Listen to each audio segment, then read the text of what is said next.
चलो भाई, आज हम लोग ईएमई स्पोर्ट्स टॉपिक ले गए हैं, स्पेशली ईएमई हिस्ट्री, है ना। ईएमई हिस्ट्री टॉपिक कर रहे हैं आज, स्पेशली ईएमई वाला। और हिस्ट्री में जैसे हमारे बहुत सारे टॉपिक्स हैं, स्पोर्ट्स, फ्लैग, है ना, और कलर प्रेजेंटेशन जो बहुत इंपॉर्टेंट चीज़ है, वर्कशॉप्स, ठीक है, history, formation of EME, monuments, सबके लिए हमने अलग अलग वीडियोस बनाई हुई है अपने कोर्स के अंदर। सारी चीज़ें अलग अलग, बहुत मतलब एक्चुअल में सबसे बेस्ट पार्ट हालांकि हर चीज़ एक से बढ़ के एक है, लेकिन ईएमई हिस्ट्री को तो बोलते हैं कि भाई बहुत बढ़िया एक्सप्लेनेशन कर रखी है हमने, ठीक है। तो उसमें से एक वीडियो ऐप के अंदर ऑलरेडी सारा कंटेंट है, मैं पहले भी बता चुका हूँ। जिन लोगों ने ज्वाइन किया हुआ है उनको कोई ज़रूरत नहीं है, ठीक है, किसी भी एक्स्ट्रा चीज़ की या लाइव क्लास की या यूट्यूब वाली कोर्स की, ठीक है। आप लोग जिसने ज्वाइन किया है वो सिर्फ ऐप के अंदर कोर्स देखेगा, उसके अलावा कुछ नहीं देखेगा, कहीं भी टाइम वेस्ट करने की ज़रूरत नहीं है, ठीक है, क्योंकि ये सब ऑलरेडी कवर्ड है उसके अंदर। तो अब हम जो टॉपिक कर रहे हैं आगे, आज आज हमने ईएमई स्पोर्ट्स चूज़ किया, ठीक है। ईएमई स्पोर्ट्स मतलब ईएमई के अंदर स्पोर्ट्स से रिलेटेड जितने भी अचीवमेंट्स हुई हैं या जिससे क्वेश्चन पेपर में आ रहे हैं, उसको एक एग्जैक्ट वे में, ठीक है, रिफाइंड कैटेगराइज करके अलग से कर रहे हैं।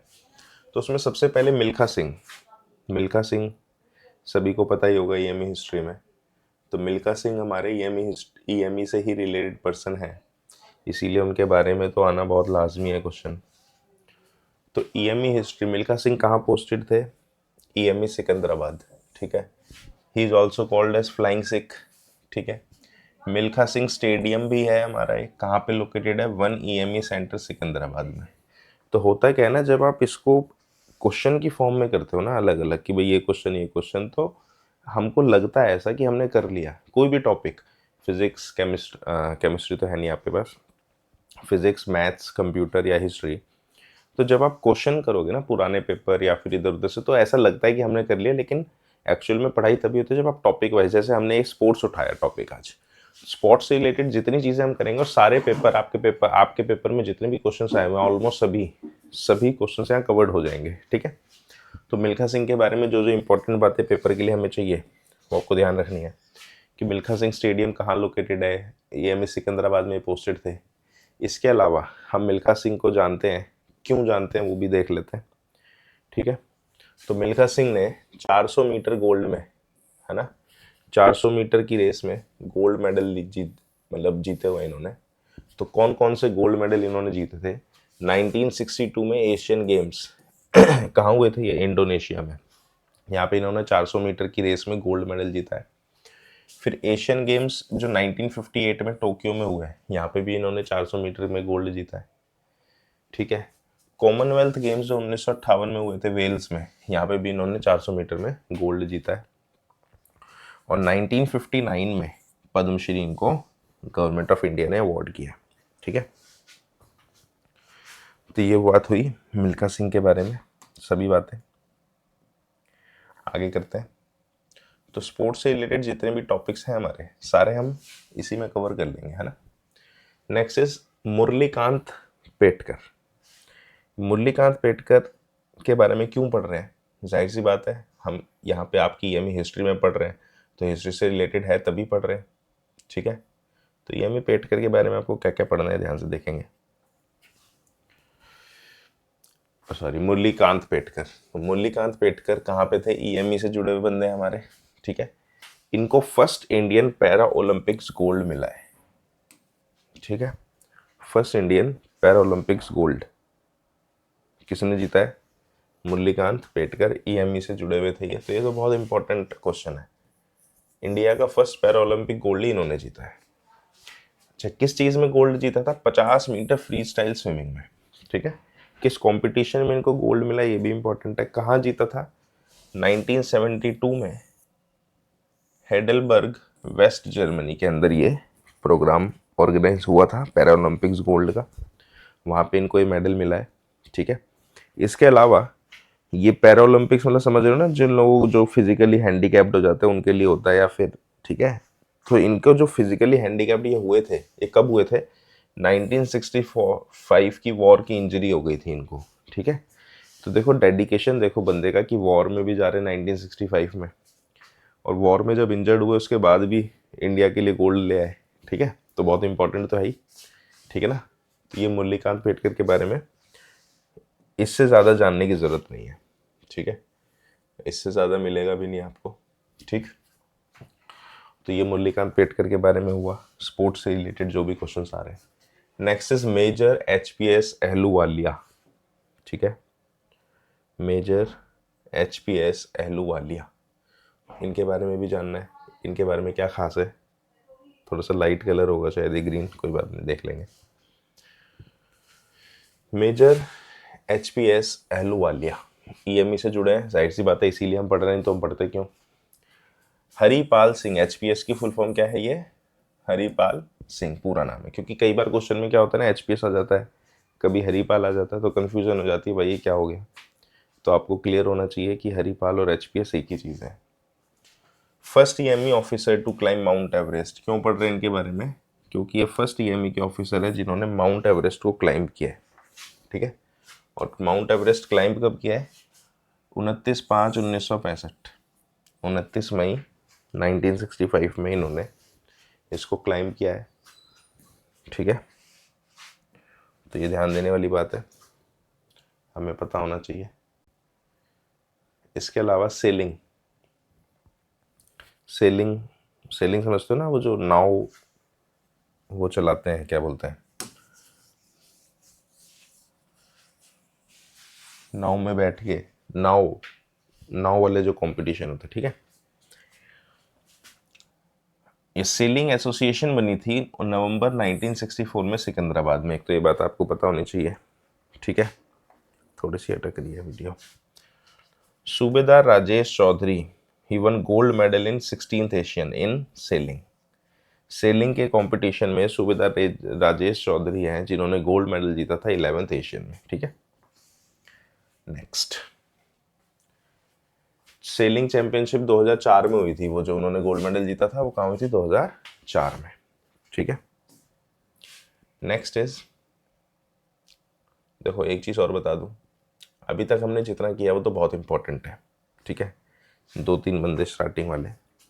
बाकी ये सब चीज़ें हैं कि छूटना कुछ नहीं चाहिए। मैं हमेशा बताता हूँ कि हमारे कोर्स के अंदर क्या है, एडवांटेज बता देता हूँ, ना तो कुछ कम मिलेगा ना कुछ ज़्यादा मिलेगा, बस 2 बात, लाइन ख़त्म, है ना। कुछ 2-3 एडवांटेज देखो मैं बताता हूँ। पहली बात, आपका कंटेंट एग्जैक्ट वही होगा जो एग्ज़ाम के लिए आपको चाहिए। होता क्या है, एज अ कैंडिडेट आपकी डाउट ये होता है कि यार हम पढ़े क्या, ठीक है, और अगर आप उसी में टाइम वेस्ट करोगे तो आप पढ़ोगे कब।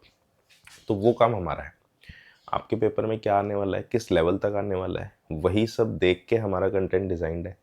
तो हम कंटेंट में बनाते वही हैं जो आपके पेपर से रिलेटेड है, और उसका सिर्फ एक मतलब बहुत खास ध्यान देखा जाता है कि ना तो कंटेंट कम हो ना ही कंटेंट ज़्यादा हो, सबसे इम्पोर्टेंट बात पहली। और दूसरी बात ये कि जब हमारे पास कोई बंदा पढ़ने आता है तो उनका फीडबैक यही होता है कि सर जो चीज़ें आज तक नहीं समझ आई थी वो अब समझ आ रही हैं, क्योंकि चीज़ों को इतना सिंपल बना दिया है कि आपको समझ में, आपके पास ना एक भी ऐसा टॉपिक नहीं होगा जो आप बोलो यार ये वाला टॉपिक मेरे को मुश्किल लगता है। आपको कोई भी टॉपिक मुश्किल नहीं लगेगा एक बार जब आप हमारी वीडियोस देखते हैं, लेक्चर देखते हैं ना, सबसे इम्पोर्टेंट बात ये है। और एक इंग्लिश हिंदी मीडियम वाला जो फ़र्क है, किसी को लगता है यार हिंदी मीडियम में थे हम, वो हमारा मतलब हमारा बेसिकली सभी बंदे ही ऐसे होते हैं हमारे पास, है ना, हम पढ़ाते ही ऐसे हैं जो Hindi medium to English medium shift हो गए या होना पड़ रहा है उनको एग्ज़ाम की वजह से। तो ये 2-3 मेजर बातें हैं जो सभी के साथ कॉमन है। मेरे पास जब भी किसी की इंक्वायरी भी आती है, कॉल भी होता है, तो सबकी यही प्रॉब्लम्स होती हैं, और मैं उनको ये बोलता है कि सभी के साथ यही प्रॉब्लम है और सब लोग इसीलिए मुझे ज्वाइन करते हैं। मेरे पास ज्वाइन करने का मकसद, कारण ही यही है। पहला, एक तो कंटेंट आपका ना कम ना ज़्यादा, दूसरा Hindi medium to English medium वाली सारी प्रॉब्लम सॉल्व, तीसरा कोई भी कंटेंट ऐसा नहीं होगा जिसको देख के आप यूँ बोलो कि ये मुश्किल है। हाँ, बस आपको वो कंटेंट को ख़त्म करने के लिए टाइम देना होता है, वो टाइम ढूंढ पाना, आपको बस ये मैनेज करना है कि मैं टाइम कैसे दूँ, इसके अलावा आपको कुछ भी सोचने की ज़रूरत नहीं है, ठीक है। Next, next is, colour change कर लेते हैं, बोला हवलदार वेल्लोरी श्रीनिवास राव एंड हवलदार सुनील कुमार, ठीक है। ये रेसलिंग में थे और ये वेट लिफ्टिंग में थे। दोनों ने ब्रॉन्ज मेडल जीता था कब, 2010 के कॉमनवेल्थ गेम्स में, ठीक है। तो किसने कौन से स्पोर्ट्स में जीता है? वेलोरी श्रीनिवासन ने वेट लिफ्टिंग में और सुनील कुमार ने रेसलिंग में। ठीक है, इसके अलावा जगदीश के गोल्ड मेडल जीता है 14th एशियन गेम्स में, कौन से स्पोर्ट्स में? कबड्डी में।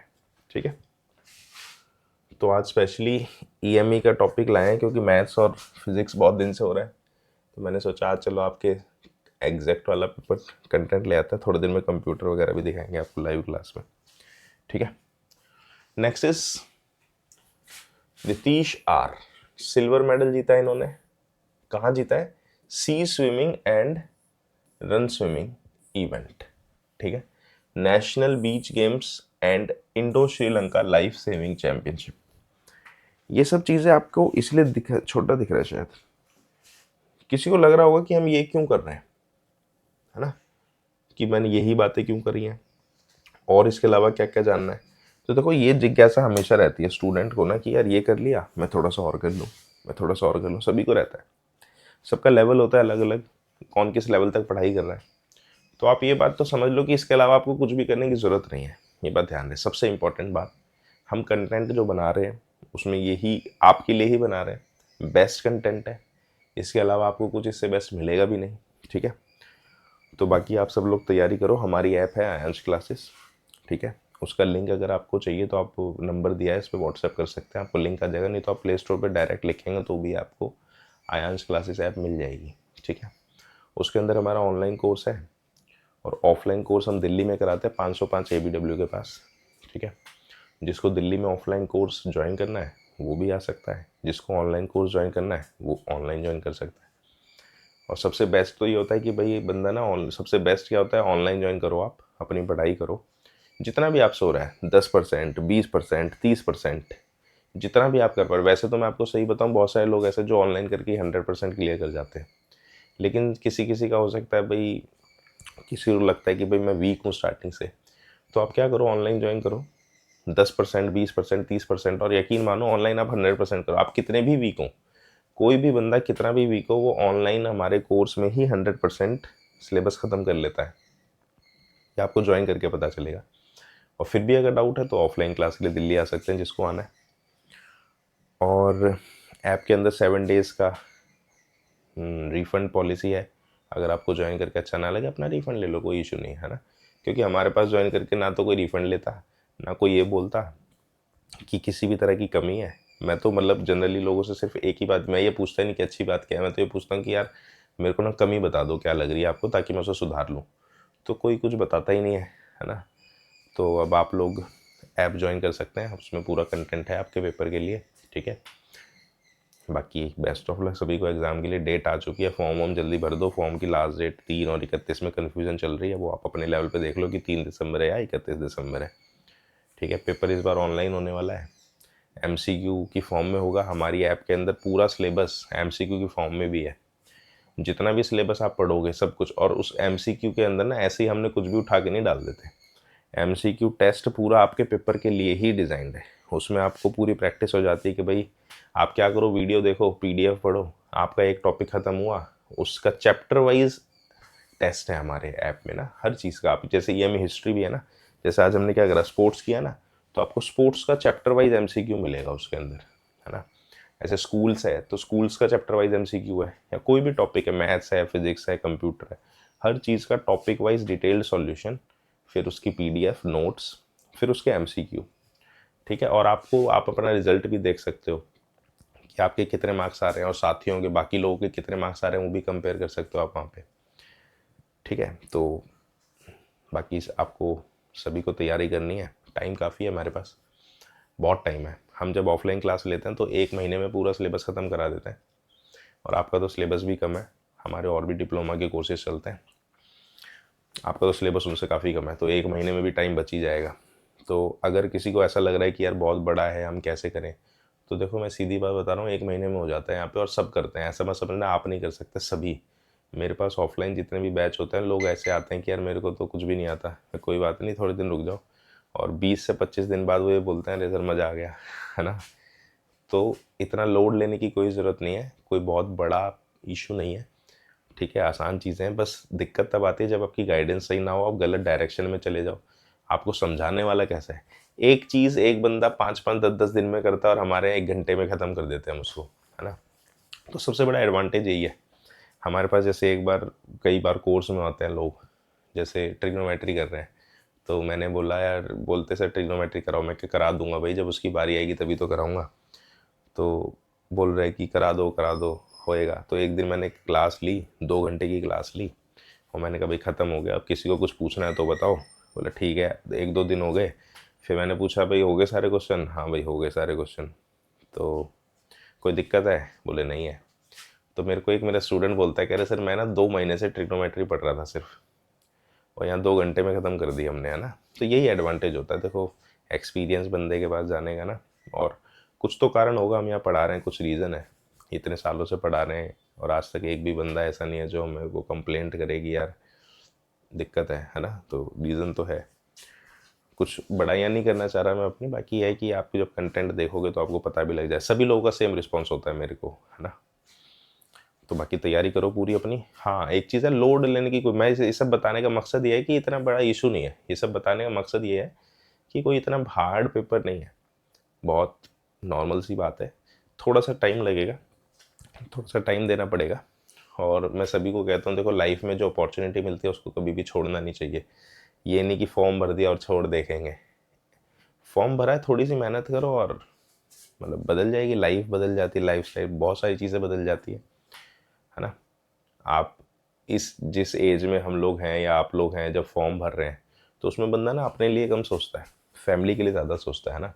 तो होता क्या है कि अगर आप आज आप लोग अच्छा करेंगे तो आप अपनी फैमिली को ज़्यादा अच्छा सपोर्ट दे पाएंगे इन फ्यूचर। क्योंकि देखो हमारा तो हो लिया जो होना था, है ना। जिस एज में हम लोग हैं हमारी लाइफ तो आ चुकी। जैसे हम पर्सनली भी बता रहा हूँ, मेरे भी एग्ज़ाम्स होते हैं, हमने तो बहुत काफ़ी पेपर क्लियर करे हुए हैं। तो अब इस लेवल पे आके ना सिर्फ यही सोचता है बंदा, यार फैमिली के लिए क्या किया जाए अब, है ना। तो अगर आप लोग पेपर क्लियर करते हैं या अच्छी अचीवमेंट करते हैं तो उसका रिजल्ट सीधा फैमिली पे जाता है। तो इसीलिए ना इस लेवल पे जाके आप ये सोचो कि यार फैमिली के लिए करना है अब, अपने लिए तो क्योंकि आप हमको कोई फ़र्क नहीं पड़ता। अब हमारे पास इतना पैसा तो होता ही है, या इतनी फैसिलिटीज़ हैं कि हमारी लाइफ तो जा ही निकल ही रही है। लेकिन अगर आपके पास कुछ भी एक्स्ट्रा आएगा तो आप अपनी नेक्स्ट जनरेशन या फैमिली को सपोर्ट कर पाते हैं उससे। ठीक है, तो यही सोच के मेहनत करो, थोड़ी सी मेहनत का फल ज़रूर मिलता है। कोई भी मेहनत बेकार नहीं जाती कभी भी। तो नेगेटिव थॉट कभी भी मत आने दो, ठीक है। जो होगा कोई बात नहीं, ट्राई करो। आप सिर्फ देखो, जैसे और भी लोग कॉल करते हैं कि पेपर में ये टॉपिक कितना आता है, ये टॉपिक कितना आता है, ये कितने मार्क्स है, ये सब मैटर नहीं करता सर। आपको सिर्फ मैटर करता है कंटेंट को पूरा करो और कुछ नहीं सोचना आपको, है ना। ये सब चीज़ें सिर्फ हम टाइम वेस्ट कर रहे होते हैं बिना बात के, है ना। और हम अपनी मेहनत से बच के भाग रहे होते हैं। तो आपको जो मेहनत करनी है वो करो और कुछ सोचने की ज़रूरत नहीं है, ठीक है।